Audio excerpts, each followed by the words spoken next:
Hello and welcome to another Podcast Valley Sunday. I am one of your hosts, Chris Paco. And I'm the other host, Jeff Cameron. How you doing, Jeff? A-okay. How about you? How was your week? Good. You know, frosty out there. Oh, yes. Can't wait for spring to show up That's 2 months. Pretty good. Spring is the second best season behind fall. Yes. Good times. So today we are on episode unlucky number 13, actually. Ooh. You know, doesn't play into anything, but just saying. It's One Man Shy, bracket, Peter and the Debutante. Yes. Close bracket. Directed by James Frawley, written by Gerald Gardner, Dee Caruso, and Treva Silverman. This trio is hooked up before, right? I believe so, yeah. And aired December 5th, 1966. Wow. We're wrapping up on 66. Big year, 67. It is. Oh. Just in general. Yeah. You know, but Monkees-wise, definitely. It was the right place at the right time for the Monkees for a lot of reasons, and we'll talk about that later. Yeah, definitely. How rock and roll and culture kind of changed, and the Monkees kind of rode along with it. And the good thing with the Monkees was they did. They weren't so stuck to the structure of the show. They tried to hold on to what it was, and they're like, no, this is what's happening. Because they were young and into that anyway. Yes, for sure. And they flexed their muscles. Oh, yeah. But anyway, we'll get into that some other time. So, summary here of the episode. It opens up with the boys playing You Just May Be the One, trying out for something. Don't really know what it is, what they're trying out for. And the guy, Ronnie, who's played by George Firth, he thinks they're awful. Valerie, you don't want these chipmunks to play at your party. Certainly they do, Ronnie, and they're not chipmunks, they're the Monkees. But they're dreadful. Like, That guy's the worst. he really is. No bones about hating the Monkees openly, right? But luckily the woman, who's Valerie, played by Lisa James, she thinks they're great and tells them to come back a week from Saturday for whatever it is. We don't even know. Just a party. They're playing some debutante's party. Huh. Peter is completely smitten with Valerie, and Ronnie isn't too happy about it, because I guess it's his girl, apparently. And Ronnie tells them again how much he hates them. I thought you gentlemen might like to know I found your music primitive, grotesque, and ugly. But it sure keeps your foot tapping, don't it? And they split, but Peter steals a picture, a huge portrait of Valerie. Like you do. And he's talking to it in the back seat of the monkey mobile, and they take off. And then when I was 8 years old, my family moved to Connecticut, and they took me with them. And then they put me in a private school for a year, but I didn't like that, so they put me in the public school the year after that.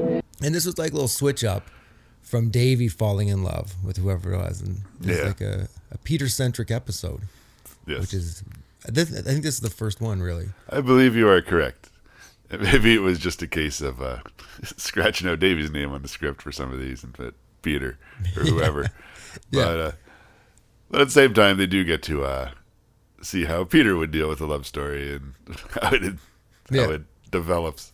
It's nice that it's different from Davy, where she just doesn't fall in love with Peter and he's actually like awkward with girls. And it's like they play the Peter role up to be it instead of he's just all of a sudden the man for this episode.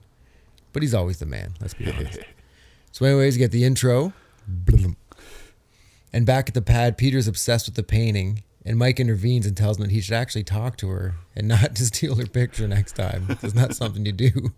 Especially because, you know, they just got a gig from this woman. And he says, Peter says he can't talk to girls. So Mickey hops in. He's like, well, I'll help in his own Mickey way.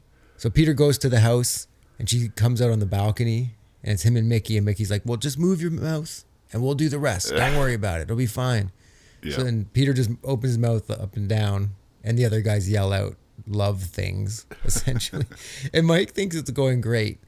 And is like, I think Ronnie comes out and tells her to come in because it's cold. But then like Mike's like, this is going really good. And I don't even think she's out there anymore. And then the gardener thinks Peter's talking to him and punches him in the face. Peter gets punched in the face a lot. I wish this was something we'd kept track of.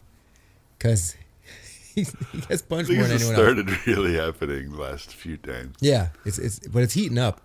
I think it's 3 in a row. He gets hit by Mickey. And for some reason, he's the first monkey to leave. Who'd have thunk it? Exactly. He might have almost had like the Screech complex where people just thought he was like that and just kind of ruined his life. Although I think he did a little better than, I think it was as polarizing in the 60s maybe. Also because of the band. But like, maybe. Now if you're a child star that plays a role, it's it. It's over for you. I think that's why Chunk became a lawyer and got out of fucking acting. Yes, for sure. Think how many times even today he gets told to do truffle shuffle. It's goddamn embarrassing. I feel bad for him. He lost like all the weight too. Yes, He looks true. great. So he's probably I doubt the truffle shuffle request still actually happened, unless I think someone's dummies. a for real asshole. Yeah, back at the pad, guys are telling Peter he's got to cheer up, but he's super bummed. Then Mickey tells him that they have to get the picture back to Valerie or else they're going to get fired, which is a good call, I'd say. Knock at the door, and it's Valerie. And Davy and Mike hide the picture. They put it up and then put a mirror in front of it, and they've got to hold the mirror up on it. And it's kind of a cool, fast motion-y shot done with a handheld camera. Oh, yeah. Like, you can kind of tell that, well, it's jumping all over the place. Yeah. But a lot of stuff in the pad, I think we've mentioned this before, it's like on tripods and locked off. Mm-hmm. So Mickey opens the door, and when he opens the door, Ronnie is also with her. Oh, jeez. And he comes in. And she says she stopped by to find out what kind of music they're going to play, which is an odd thing to find out. It's like, you just heard them. Yep. They're not going to show up like, by the way, we play classical music, and you just may be the one.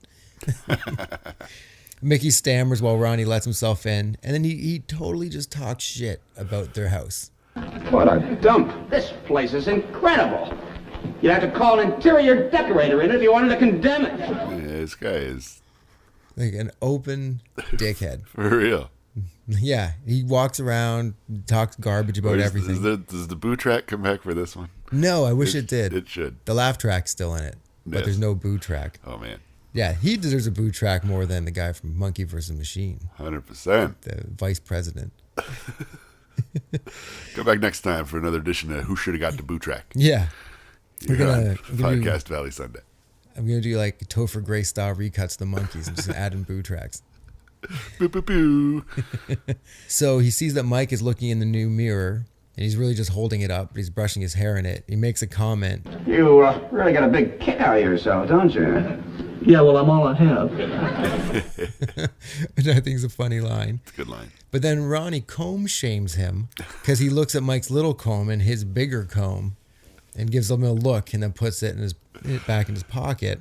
The mirror slips a little bit and Ronnie sees that the portrait's there and instantly rats them out. Like runs over to Valerie. Valerie, that is your portrait. They are the ones who stole it. Like it shouldn't be surprised. Not at all. But he says he's going to contact the authorities. And then Mickey says, You do, and I'll be sorry. which I thought was funny as well. And after he says it, he breaks the fourth wall for a little glimpse, like a tiny little glimpse at the camera, which I like. All fourth wall breaks. Peter tells her he took the picture, and she tells him that it's all right, and he can return it at the party. Like she's totally cool with it, which is lucky for Peter and everybody. Yep. After they leave, Mickey goes crazy at the door, but how much he hates Ronnie. Like a bunch of like, ooh, kill her. And it's really funny again. And they try to think of redeeming qualities. And then they turn into like a bunch of Tarzans, essentially. And then they just yell, attack. And that's it. It was very odd. Good thing they don't have their guns for some reason. Yeah. We'll get to it, I'm sure. Oh, yes. After the next commercial break, they shoot Ronnie. Yeah. Right in the face. The drive-by with the monkey mobile. Yeah. So Ronnie and Val are outside of the Jacques Cafe, and Ronnie's being a true effing creep, I have written here. And Davy's the waiter. Ronnie orders champagne, and then Davy gets a big mallet and like hammers the cork into it harder. Oh, boy. I thought, I didn't really understand what he was doing. But it was just to make it so Ronnie looks like a wimp and can't open the champagne, I guess. While Ronnie's trying to open it, he goes through a lot of like Jim Carrey-esque faces and my actions. God, yeah. Like very much. So the cork shoots off. And we go to like some stock footage of a building falling down. This whole building falls down. And then that's kind of the end of that. They're all mortified. So Ronnie and Valerie are walking through the park looking at a bunch of different art. And Ronnie's spouting off about why they're garbage. That's nice. Oh, Valerie, no. That doesn't say anything. And then he comes up to like a bunch of pipes. And he's like, this is art. Look how great this is. Oh, but this is magnificent. A comment on the over-mechanized structure of our society. And then Mike's there dressed as a parks department guy. He's like, I want to buy this from you. I know everything about art. And Mike's like, okay, but all it does is turn on the fountain. And he turns the thing and water sprays into Ronnie's mouth and face. And Valerie thinks it's hilarious. So I think he's already losing her.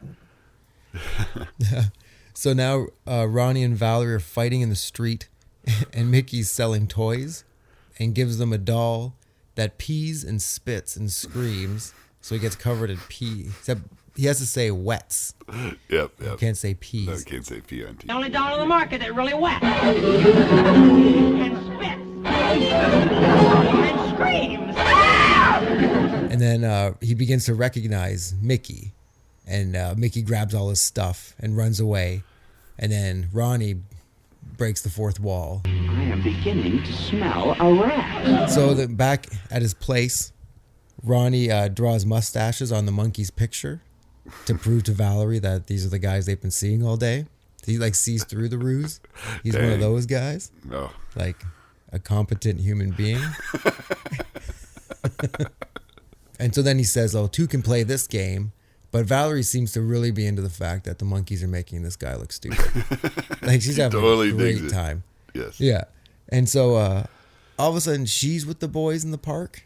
And her and Peter are talking, and it pulls back to reveal that Ronnie's there too, and they're gonna shoot Skeet, right? They have guns. Yeah. Right? Here's the guns. Yeah, here come the guns. And have written down here, guns with an exclamation point. He calls Peter up, but Davy says that he's an expert with a gun. And Ronnie shoots first, and he does perfect over his shoulder using a mirror.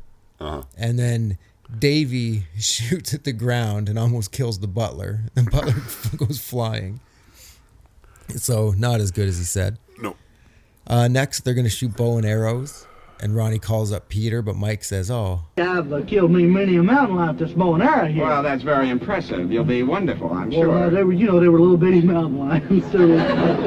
And he says, like, oh, I've never shot with a bow and arrow like this. And, like, Mike doesn't even do it. He, like, puts it over his head, and he can't pull on the thing. And Ronnie just kind of humiliates him. Obviously, he's a dick. Stand back, Jeeves. Good servants are hard to find. And next they go to play badminton. And Mickey steps up and sucks. He can't do anything. Mickey steps up and sucks. No other way to say it. And at one point, the bird goes into Mickey's mouth, and it's like the backwards shot. And you can see the string on it getting pulled, right? But again, I bet you couldn't see the string Probably before you're watching it on Blu-rays. Yeah. But again, because it's the Monkees, you can see the strings and not be like, what the hell? It just works within the whole premise. Like they talk to the camera and stuff anyway, you know what you're getting into. It's true. Yeah. And so Ronnie's a dick again, and Valerie's had enough and she leaves. Ronnie. She's just done with him being an asshole to her brand new friends that she's going to hang out with for every episode from here on out. Yeah. And back at the pad, the boys are sorry to Peter because they blew it. He didn't get the girl. Then they cut to Ronnie and Valerie. There's a lot of quick cuts in this episode, and I think the next one. I was just trying to show you what they were. Ronnie, I don't care what you were trying to show me, but in shaming those boys, you humiliated me and yourself. And then she calls Peter and asks if he'll take her to the party. Ooh. Bold move. Mm-hmm. Bold move. And Peter does not take the news well because he doesn't know how to act around girls, and he can't mix in with that debutante crowd. He's going to stick out and feel foolish. Yes. And then the boys decide to teach him how to act around girls. It's also because he's like 26 and the girls are like 15 or Yeah. whatever. Well, I think this girl is not a sweet 16 party. She seems to be more of a woman. Well, than what's the debutante age thing? This is another extinct concept. Yeah, I have no idea what a debutante is. Actually, I should look it up. Hold on. An upper-class young woman making her first appearance in fashionable society. Oh, yeah. Going out to her first hoop-de-doo. Yeah, her first shindig. Yes. And so she gets to choose the band and doesn't know what kind of music they play. Yeah. She has to stop. She has to. Maybe there's just a ruse on her own part. She just wanted to go see Peter. That must have been. So I'll bring my boyfriend who hates you. It's weird. Should humiliate the shit out of you. Definitely has some sort of thing about humiliating this Ronnie character, who's clearly like a Palpatine level asshole. He is. Yeah, I think, Everything he does and says is the absolute worst. I think he might be the worst foil of the Monkees so far. It's true. They bring out the devil for 13. And yeah, Yeah, it's crazy. yeah. So now it leads to Monkees romp number 1 with "I'm a Believer" as the song. Oh, So first time we've heard "I'm a Believer." here we go. Yeah, now it's getting Won't real. be the last. No, it won't at all. So Mickey shows Peter how to take a woman's coat and hang it up and pull out her seat so she can sit down. And instead he hangs up the chair and throws her coat on the floor and makes her sit on the coat. And there's all these different shots of Peter and Valerie like gazing at each other and being in love, which is weird because if they're already doing that, you don't have to worry, Peter. She's letting you like roll around on the grass at the park. She's into assholes. Not sure you heard. Yeah, true. Yeah, maybe Peter's way too nice for this. And Mike shows Peter, put your coat over a puddle so the woman doesn't get her feet wet. But then Peter takes her coat and throws it on the puddle and steps on it. Then Peter and Valerie are dancing. Peter opens the car door and closes it on her foot. They spin around together in the park. And then there's Ronnie getting pissed off. And he throws a frisbee at them or something. Or he spins around. We never see where it goes. He just spinning around holding an upside down frisbee. And that's about it. He's such madness. He doesn't even know what he's doing anymore. And Peter tries to light her cigarette, but the wind blows it out. So then he tries a couple times, and he comes back with a blowtorch thing, and Davy has to stop him from melting her face off. At this point, maybe Peter's beyond help. Back at the pad, Peter's gazing at her portrait. The boys tell him that they're going to fix everything. And that's all it is. And then it goes to a commercial. So it's such a weird little scene. Yeah. Okay, whatever. Come back from commercial, and Davy asks Peter if he's ever had a crush on someone and what he did about it. And he said that he took her to a Cub Scout meeting. And didn't you ever get love letters? And he said he got threatening Valentine's cards. And he said, have you ever played Spin the Bottle? He's like, well, I always lost. And so they say they're going to do something about that. They're sitting in a circle with one of Davy's throwaway girls. And they play Spin the Bottle with her. Davy just had her in the bedroom. He's like, oh, hold on. No, not you, just you. You wait here. Come on. She's not even worthy of an episode plot line, this girl. She doesn't get a line. She doesn't get anything. She spins it and it goes to Davy. So they kiss each other. She spins it again, it goes to Davy. They kiss each other. And Peter's like, it always just goes to Davy. What's the point? So they tell Davy to get out. And he goes outside the front door. And then the bottle flies off the carpet and goes and sticks against the door. She's got my jacket. This is how it is. Yeah. Davy Jones. Yeah, exactly. Bottles aren't the only thing thrown at me, man. Your girlfriend. Don't worry, she's not coming with me. She'll be here tomorrow, mate. She'll still be yours. I'm not taking her. Look out, man. She'll be here tomorrow. So anyway. Your Davy's dipping into kind of a Austin Powers territory. I know. That's why it's funny. Come on, man. Don't make me a parody of myself. Michael Caine in there, too. Yeah. What's going on? It's Austin Powers' dad. That's right. And Mickey ends up playing like a psychiatrist and Peter's on the couch. And in the wide shot, Mickey has glasses. In the close-up, he doesn't have glasses. Oh. The little thing, which I think you would have noticed, even not in HD. But Peter says that he used to be shy. He asks about love. He's like, well, I used to be shy, but now I can talk about it. And he looks around. He's like, sex. Oh. And so that's probably a big moment for TV then, for a young person. He spelled the sex. Yeah, a young person, know how to spell it. So Mickey tells him it's all because of his mother. And then he gets a phone call, and it's his mother. He starts freaking out because his mother keeps telling him what to do. Yeah. Yes, mother, I will. I promise. Yes, I will. I promise, I will, yeah. That's my mother. So Peter thinks it's hopeless. Mike tells him they'll be fine, and they'll be right there on the bandstand to help him out no matter what. So go to the party. The portrait's back up on the wall. that's what we start on. We pull back from it. So Peter did bring the portrait back at least. What a guy. Peter's hanging out with Valerie, and Mickey tells him to talk about music, books, and politics. Yep. And so Peter talks about Hamlet, and is completely lost, and just talks about the horrible things in Hamlet. Mickey shows up as a stockbroker, tells Valerie that Peter's super rich. Well, say ho. He smokes 10 cigars a day and lights them with $100 bills. That's an expensive habit. Well, not really. He gets his cigars wholesale. And Davy shows up as his private tailor and throws this thing over his head, has taken his measurements and stuff. Oh, hello. I'm Mr. Talk's private English tailor. Oh, really? Yes, isn't that nice? Yes. And then she's like, oh my goodness, Peter, you're full of surprises. Who's next? The captain of your yacht? And like Mike's behind her dressed as a captain of his yacht. And Valerie thinks it's all hilarious. Like she's laughing her ass off at everything. So I guess if you only know this other stick in the mud dude, you see these other zany dudes having a great time all the time. You're this is amazing. I didn't know it could be like this. Because I'm with Ronnie, the schmunch.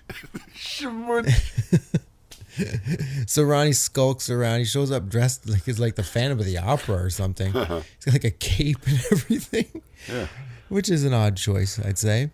And he tries to expose the Monkees. They are just fifth-rate musicians. Third-rate musicians. And then Peter tells Valerie that he's right, that they're frauds, and that his friends are just trying to help him and make him look better.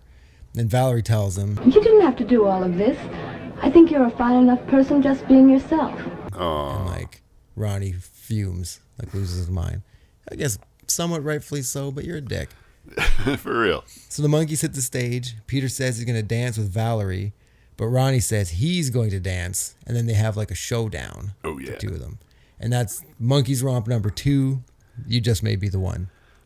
They're like standing up and arm wrestling in the park. Yeah, and there's a bunch of stuff going on. Do like hopscotch, dumbbell curls, duels with guns. There's more guns. More guns. And Peter pulls the thing, it says bang, and he pulls his thing and it says ow. And the thing, it's in the intro, right? Yeah, the bang. Peter's bang is in the thing. And you just may be the one again. This is getting a lot of airplay. It really is. And Peter and Valerie are dancing, Peter jumping off steps, but Peter's winning all these things against Ronnie is essentially it. And oh man, when they're doing marbles, and then Ronnie just grabs all the marbles and eats them, just throws them all. Yeah. It's so ridiculous, but it made me laugh.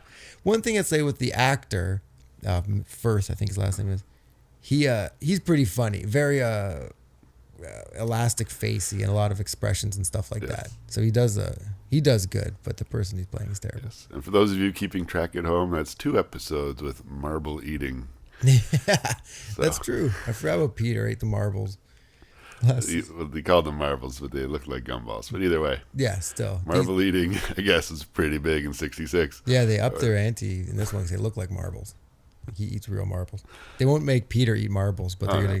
Hey, it's this guy. Hey, dick face, you're gonna eat these marbles. And when he does do it, Peter looks actually like he's laughing at it, like he broke down for real when this guy stuffs all these marbles in his mouth. And somehow, hey, why don't you go eat marbles? Failed to become a popular put down. No matter how hard the Monkees tried. Maybe after this, a lot of kids ate marbles, so they had to stop it. like the Tide Pods.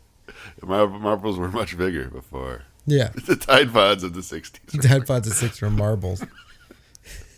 It's all coming together. Man. Round, smooth glass is apparently a swallowable hazard. Who'd have thunk it? I feel if you ate a marble, out of other toys you could eat, it'd have the smoothest trip through you. It's not going to break down. So. It's not true. Sharp. It's just going to roll through your intestines and fall out your butt. I suppose that's true. I only went to medical school for 2 years, but I think that's how it works. So anyway, the episode ends with the Monkees talking to the camera. Would you believe that the Peter we all know and love has now turned into a wolf in sheep's clothing? Which just goes to prove you can make a silk purse out of a sow's ear, if you have enough good silk. Which proves more than ever, it's not how you play the game, it's whether you win or lose. And then they cut to Peter spinning the bottle, and he's playing with 4 girls. And he just grabs the bottle and points it at himself. And they all start kissing him. Which, I don't think any of the girls were Valerie. I think he's just like super obsessed. He moved on. Ruined her relationship. And I'm going to hook up with all these friends from Davy's room. Where did Valerie go? I don't know. She's just gone. It's just like in the pilot, where by the end of it, it's indicated that the girl from the rest of the episode ain't. You won't see her next week. Yeah, exactly. Yeah, he's already with her friend. Yes, the last time we see her is when she tells Peter he's a special person. And that's it. That's it. That's how she ends. What do you think of this episode? It's all right. One shy. They're tightening it up. Yeah. I think supporting cast wise, because now there's just the asshole arch nemesis and the girl. Yeah. And they're a couple instead of having all these extra people. Yeah. They're figuring it out. Yeah. Streamlining it. And the romps again now are more about storyline. I don't know. I do like the crazy romps in the early episodes. Like, just because it is like, what is happening? Yes. But I do like when they stay within the episode and like, even though it's still zaniness. It's a productive romp. Yeah. It's telling a story. Not just romping for romp's sake. For real. Anything else? Overall thoughts? I think it is important to note that this is the first appearance of I'm a Believer. Yes, that's a very good point. Easily one of the most important Monkee songs for a number of reasons. Yeah.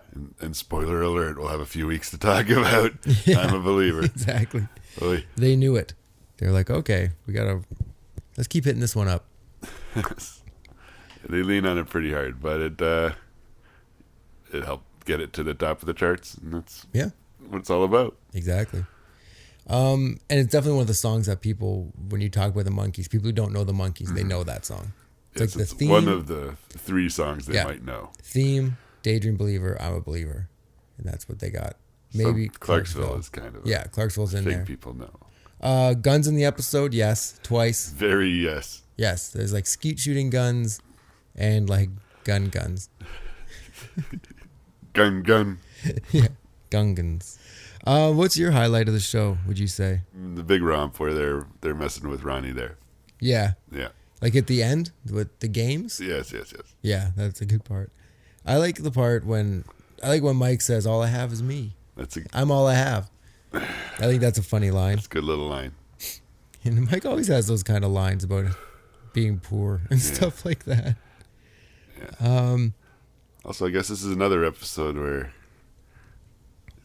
we still haven't had like a Mickey episode. Yeah. Mickey steps in and does stuff, or sometimes he steps in and sucks. Mickey steps up and sucks. He did. He kind of hit a birdie over the net. And this was a Peter episode. I think like you say, the first, other than start to finish, Monkey vs. Machine, which starts then tails off, turns into like a Mike and everybody Mike's else. at work, and then it's them dressed up as girls and children. Yeah. But this was, I think, as far as we discuss it, it's technically a Peter episode from start to finish. Yep. The rest of the boys come in and have some lines or supply some chicks. Yeah. Or birds. Yeah. Beds. I've got one if you need one. No, that one. It's for me only. Anyway. Best musical moment, probably I'm a Believer. Its first appearance. Yep. And opening with You Just May Be the One in the band practice, or the audition. Yeah, that's cool too. And then it coming back, and Ronnie hating it so much. It's good to see that Mike song getting lots of airplay this early on. That song has been in this a lot. It has. A handful of other Mike songs too. So it's cool that he was able to get it in there. And the powers that be weren't just sidelining his songs because he was being a pushy dick about it. He was getting in the show. Yeah. Early on, like I feel like we're in the second half of the episodes they shot. Yeah. Do you know what I mean? Like they probably shot a bunch and then got the feel and then shot these new ones and had a different idea of what was going on. Yeah. Hence the romps are more storytelling romps. They don't have to rely on stock footage that they shot before the pilot or whatever. But anyway, in classic Monkees moments. There's an iconic shot or two that kind of lives on, like Peter shooting the bang gun. Yeah, that's true, yeah. I think coming up, there's more stuff that ends up in the next intro. Yeah. It's all over the place. Nothing stands out as a kind of this is the Monkees kind of thing. It's just, maybe because it was a Peter episode. Maybe. And it's like a new kind of vibe. Yeah, kind of had to adjust. Everybody had to adjust. Yeah. There was an alternate ending where Peter beats Ronnie for Valerie, and Ronnie leaves them in seclusion for a closing moonlight dance. I bet you they didn't want to shoot at night because it was a longer day. And like, let's not deal with this. No night shots. Oh, Ronnie does make another appearance in episode 43, A Coffin Too Frequent. Yeah, George Firth. Is he Ronnie again? I hope so. I hope he's poorless and sad. Poorless? Does that mean he's rich? Wait, homeless. Poorless and sad. Man, I'd love to be poorless. Free of poor. Free of poor. Fantastic. And one weird thing is there's a Valerie in the episode, but the song Valerie's not in the episode. Because I don't think they had it yet. Right? Prob's not. Yeah, they haven't shown it yet. Yeah. So it's kind of like, ooh. Because when I saw Valerie, I was like, ooh, I guess I know what song's going to be in this. And I thought about it. I was like, wait a minute. Not quite. And it ain't. I think Davy tries to pick up this girl named Griselda in another episode or two, and you'll see. Take a guess. No Griseldas actually exist. So anyway, we have come to that moment where we reach into the green wool hat of songs and pull out this week's new 3 to add to the ongoing charts. Gracious. Let me find a Saturn here. How's about Randy Scouse Git? Ooh, nice.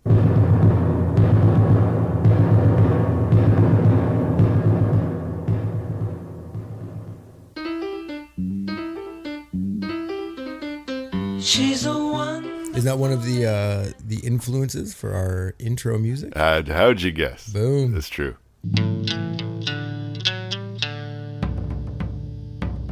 Nice.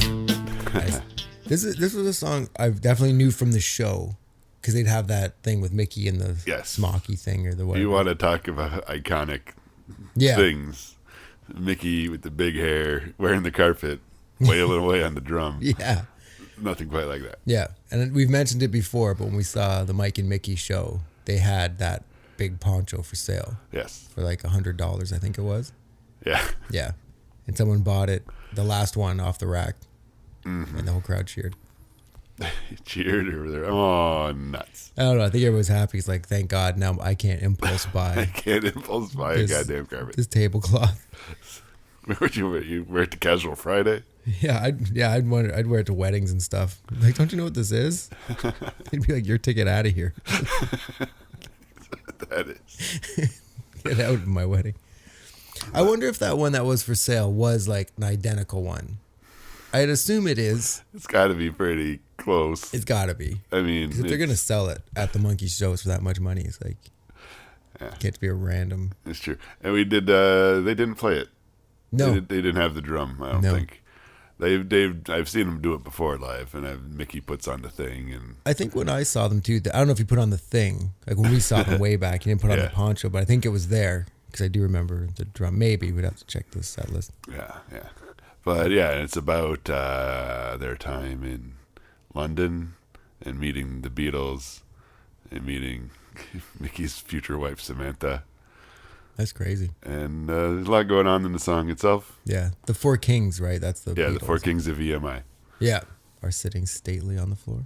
I think because Mickey's not like a songwriter by trade. When he does write, his lyrics are very, very interesting. Yeah. They're always like about something that's kind of veiled, but kind of not veiled, like an early songwriter does. Yeah. You know what I mean?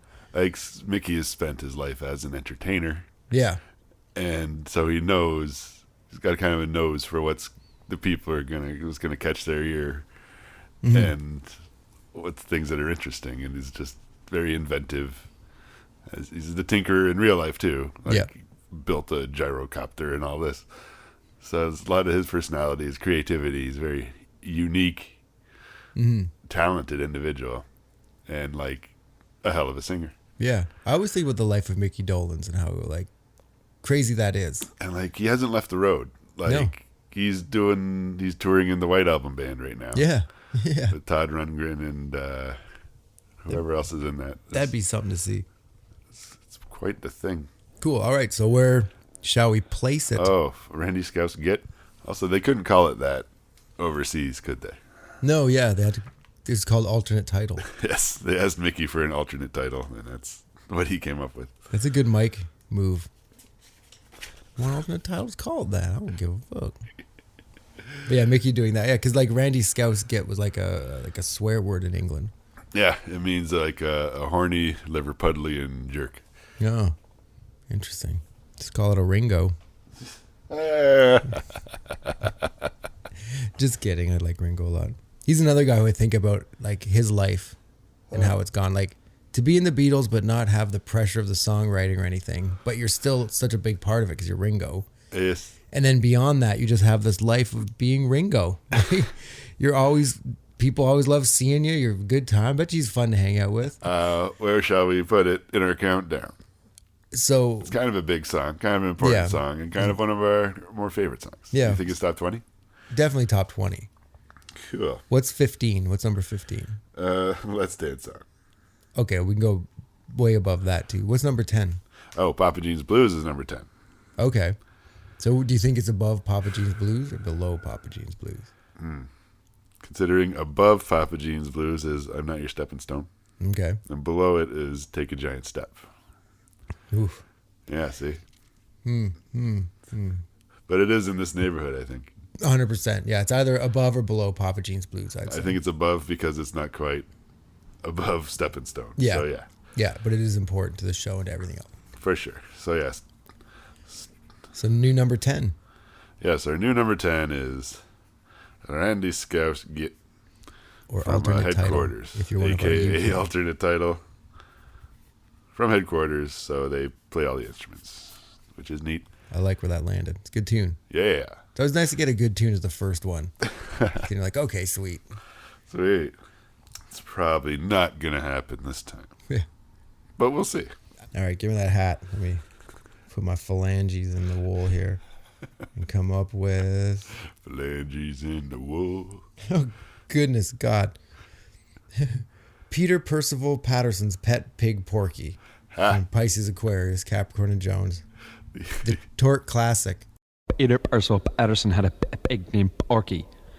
This pig named Porky loved pie. He loved pizza pie, pumpkin pie, pineapple pie, pizza pie, minced tarts.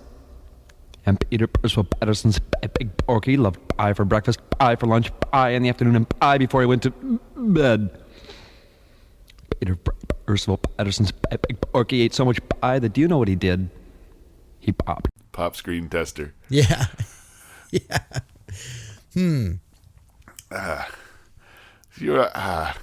It's like, this isn't even really a song. It's not really a song, but it doesn't have enough to do with Pleasant Valley Sunday to actively stick it to it. Yeah. So it kind of exists as a track. Like, we're going to have similar feelings about, like, Band 6 and Zilch. Yeah. And I don't know if there's many other kind of semi-songs. Yeah. So this is weird. So this is a weird one. We're just going to put it somewhere. It's fun. Like, it's so fun. It's very Peter thing. Oh, yeah, definitely. I remember he's clearly having a good time. That was one of the first reissue CDs I bought when it came out with like the different more bonus tracks and stuff like that. Yeah. With like the yellow see-through spine. Yes. My friend Phil and I went to Toronto with his grandma's to see a play, and we got there and the play was closed. So we just got to hang out in Toronto, and I went to Sam's, and they had so many Monkees. I'd never seen so many Monkees CDs in my life. I bought Pisces Aquarius, I bought Head, and I bought Headquarters, the bonus CDs. And I remember losing my goddamn mind. It was so great. But anyway, this was on that, and I was like, first time I'd ever heard it. It was kind of like, what is this? What's going on here? Along with like Peter's Alligator song. Yeah. I miss him. I miss him. So this song, I don't know what to do with it, to be honest. Well, whatever. I'll stick it. But there is stuff that I like. I like it better than some of the songs we have here. It's funny. And it will get played just because it's on Pisces, Aquarius, Capricorn, and Jones. Yeah. And we won't necessarily skip over it because it's fun and it's short. It's very short. Yeah, exactly. We don't. For real. Think we can take the dumb waiter right to the basement and see where this one's going to land. Okay, well, remember Every Step of the Way from Yeah. from Pull It. Is it better than that? I'd probably listen to it before that. Again, it being so short, being so Peter helps it out in a lot of ways. Okay. It's not like I'm going to put on at a party. So, like, here's Hard to Believe, the Davy song from that album. It's hard to believe. Yeah. Is it better than that? Would you put it above that? I put it above that. Like, maybe actually just put it, like, above that one. Just above it. Just because, yeah. The Davy one's too schmaltzy for me. Pet, Pig, Porky. Yeah. Yeah. It's funny, all these ones are like, okay, well, we're getting them out of the way. It's true. And that would be the bummer about pulling 3 great songs. Yeah. 'Cause then it's like, oh, man, we're going to... Like, we're out of good ones. It's going to happen. All right. So here you go. Here's the hat back. Thank you. Reach in there. Grab yourself or something. Oh, we got Me and Magdalena. Okay. A mega recent. Wicked good tune. Me and Magdalena, we're driving south through Monterey. So, Me and Magdalena from Good Times. Solid album. And this is in the top half of this solid collection of tunes. Yes. And it's got the Mike and Mickey blend. Still works. Still amazing. It's written by your old buddy Ben Gibbard, and he does a little write-up in the liner notes about how it's a career highlight to have a song on a Monkees album. And if he's as big a Monkee fan as us, imagine having Mike and Mickey singing one of your songs. Oh, my goodness. Oh. That would be crazy. It's like... This is such a unique album because it's, I think we've said this before, it's like a tribute album. It's a Missing Links and a legit Monkees album and one of their best. Yeah. Yeah. And this tune is a big reason for it. It's such a good song. And I also feel like it came from out of nowhere. For me, at least, like, you hear this album, like, okay, cool. And when it came out, like, the people involved with it, it was almost like, you know, a weird celebration of the Monkees in a way. Yeah, it was the 50th anniversary. Yeah, and all these people were taking them seriously. Yeah. Like, people you take seriously were taking the Monkees seriously, which made other people. The musicians took them seriously. Yeah, exactly. That's why, that's who mostly loves the Monkees is other musicians. Yeah, a great record. A very, like Justice was good as well, but it wasn't like this. It wasn't like this kind of, like, gift kind of record. You know what I mean? It was like you were hearing them try super hard. Yeah. And this record, it seemed like it was coming effortlessly, and they were just the Monkees again. Yeah, and it sounded like the Monkees. This especially the album version sounds like a bit less like a Monkees song than some of the other songs on the record. And if you seek out the alternate version of Me and Magdalena, you'll hear a more monkey-fied version of that particular song. Me and Magdalena, we're driving south through Monterey.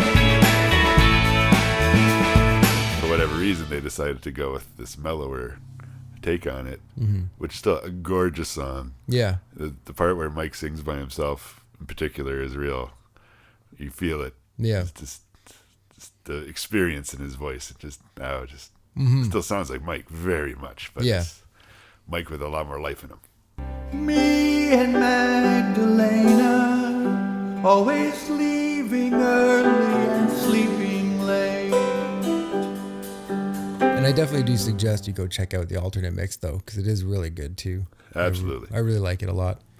And especially after reading Mike's book, it's kind of like a lot of holes were filled, you know, like in his life, personally and professionally kind of thing. Yeah. And it's kind of like, oh, man, like I think a lot of people think Nesmith has had this like charmed life because being in the Monkees, getting that, and then like the mom with the liquid paper, and then the MTV thing and this and that. But like in between, man, he had to work for it. The things that led him to a lot of to MTV and all that, it's a lot of hard work on his part.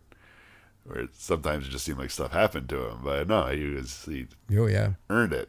Dues been paid. Yeah, and I always thought Mike had his stuff together. You know what I mean? Just always. But then in reading this, it was like a lot of times he was just spinning out, like trying to find what was going on coming out of the Monkees in the 70s, the like first national band, all that stuff. He was kind of and it sounded like it cost him a lot to get out of the Monkees, to get out of his contract. I think he had to pay his way out. Oh yeah, yeah, crazy. How evs many, many, many years later. Yes. They put out Me and Magdalena. This is like a top 20 for me, I'd say. I'd go top 20. There's going to be like 4 or 5 songs from Good Times that I'll rank pretty high in this because you dig it. Mm-hmm. It's got a lot of songs I listen to. You don't skip many songs. You skip a few. Yeah, there's a couple. But there's always a couple. Do we love it more than Love You Better? I don't know. It's tough. See? Then up next, above Love You Better is Valerie. What's below Love You Better? Stepping Stone. Oh, man. See? Well, we're in the top 10 right now. That's way up there. Okay. If we go back too far, we get into Mommy and Daddy, Magnolia Sims, As We Go Along. It could fall around that, I'd say. Okay. Is it better than As We Go Along? I'm always very... we've talked about my my reshuffle with As We Go Along. Yes. What's above As We Go Along? Dream World. That seems like a good fit for it in between those two. All right. Yeah. Sounds good. Me and Magdalena right in there. Nice. Yeah. All right, so we've shuffled up the top 10. We added a new number 10 spot. Yeah, man. And dropped one down near the bottom, and one right smack dab in the middle. It's true. That was a big 1, 2, 3 punch right there. Yeah. It was a good trip. All right. To the rando. Good trip to the Wool Hat of Mystery. Yes. This week.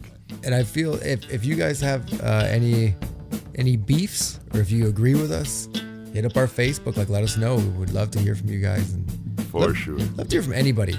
Absolutely. Just send some things our way. We'd love to hear from you. Hope you still love hearing from us. Yeah. And we will see you next week. Have yourself a monkey little evening. Thanks. Bye. Hey Monkees fans, if you like what you're hearing, you can check us out on Facebook, Instagram, and Twitter. They're all at Podcast Valley Sunday. We'd love to hear from you. Also on our Facebook group, we'll be updating the countdown every week, so you can keep up to date with that. And if you can rate us, please rate us, but be nice. We're thin-skinned.